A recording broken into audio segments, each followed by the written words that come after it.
हिंदी लेखक परिवार के सदस्यों एवं समस्त हिंदी प्रेमी श्रोताओं को मेरा नमस्कार। मैं गणपत सिंह भदौरिया ग्वालियर से हूँ। आपके समक्ष स्वलिखित कहानी प्रस्तुत कर रहा हूँ, जिसका शीर्षक है प्रश्न चिन्ह। कालिंदी सुहाग सेज पर सजी समरी सुखचाई बैठी प्रीतम के आगमन का इंतजार कर रही थी। बाहर से सुनाई देने वाली पदचापों को सुनकर वह एकदम चौंक जाती थी। कभी वह कांप जाती तो कभी उसके मन में एक अजीब सी सिहरन दौड़ जाती थी। आज उसकी शादी की पहली रात यानी कि सुहाग रात थी। कालिंदी विचारों में इतनी मग्न हो गई कि वह अपने आप को भी भूल गई। उसे लगा जैसे राजेश ने आकर हल्के से उसके गालों पर थप्पी देकर चुंबन की मधुर बौछार कर दी हो। वह विचारों में खोई हुई थी कि अचानक राजेश ने कमरे में प्रवेश किया। उसने कालिंदी का घूंघट उठाया और कुछ बोलता उसके पहले ही मोबाइल की घंटी जोर से बजी। राजेश ने आगे बढ़कर मोबाइल रिसीव किया। उसके कंपनी कमांडर का कॉल था। उसने बताया कि सीमा पर युद्ध छिड़ गया है, कल ही आमद देना है, उसका अवकाश निरस्त कर दिया गया है। उसके गांव से लगभग आधा घंटा बाद आखिरी बस्ती जिससे शहर जाकर ट्रेन पकड़ना थी। वह एक सेनानी था। अपने कर्तव्य के सामने सारी मोह माया छोड़कर उसी समय परिवार से विदा लेकर रवाना हो गया। समय बीतता गया। कालिंदी दिन प्रतिदिन पति के आगमन की प्रतीक्षा करने लगी। इंतजार और तन्हाई की घड़ियाँ काफ़ी लंबी होती हैं, कांटे नहीं कटती, लेकिन एक दिन इंतजार की वह घड़ी हमेशा के लिए इंतजार ही बनकर रह गई। वह दिन तो मानो उसके जीवन का मनहूस दिन था। उस दिन कालिंदी रोज की तरह अपनी मांग में सिंदूर भर ही रही थी कि अचानक पीछे से दादी माँ ने रोते हुए कंपकपाते स्वर में कहा, बेटी, अब ये मांग में सिंदूर किसके लिए भर रही है? तेरा सुहाग तो देश की रक्षा करते हुए युद्ध में शहीद हो गया। नहीं नहीं दादी माँ, यह नहीं हो सकता। यह बड़बड़ाते हुए वह मूर्छित होकर गिर पड़ी। कालिंदी जीवन के उस चौराहे पर खड़ी थी जहाँ से उसे कोई रास्ता नजर नहीं आ रहा था। बड़ी असमंजसपूर्ण स्थिति थी। एक ओर यौवन का वेग और दूसरी ओर विधवा का कलंक। उसके यौवन में प्रथम बसंत के आते ही मानो पाला पड़ गया। वह अपने आप को रोक न सकी। उसके कदम बहक गए। परिणाम यह हुआ कि वह गर्भवती हो गई। बात गांव में बिजली की तरह फैल गई। कालिंदी को गांव की पंचायत के सामने लाया गया।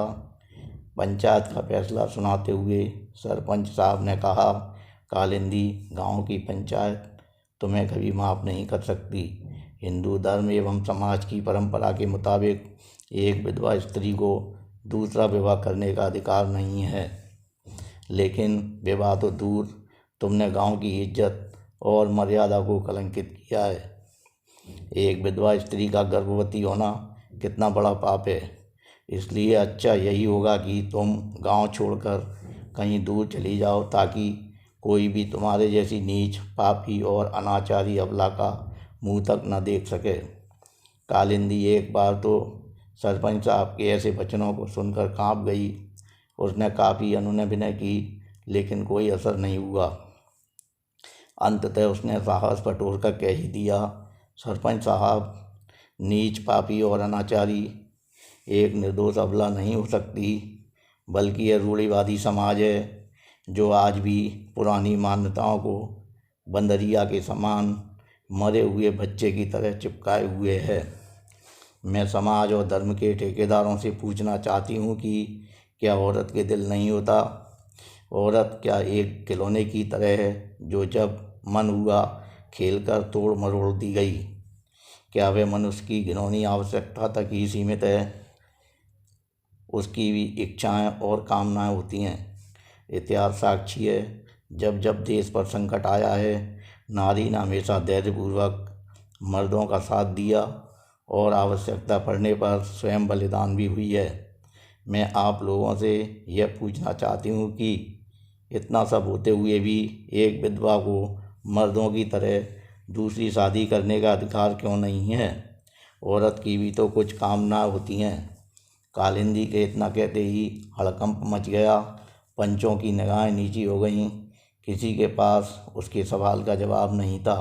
कुछ देर सन्नाटा छा गया।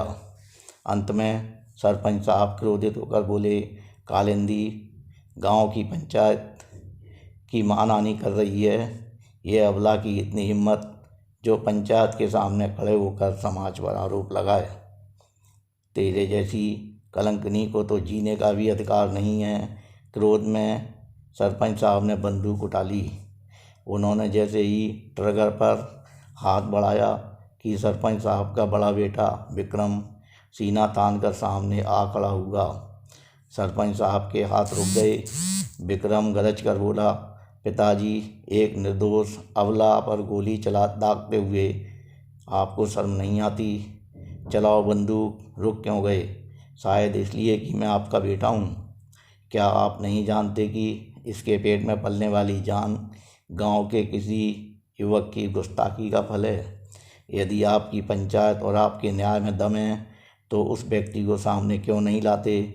उसे दंड क्यों नहीं देते? इस बेचारी निर्दोष अबला की क्या गलती है?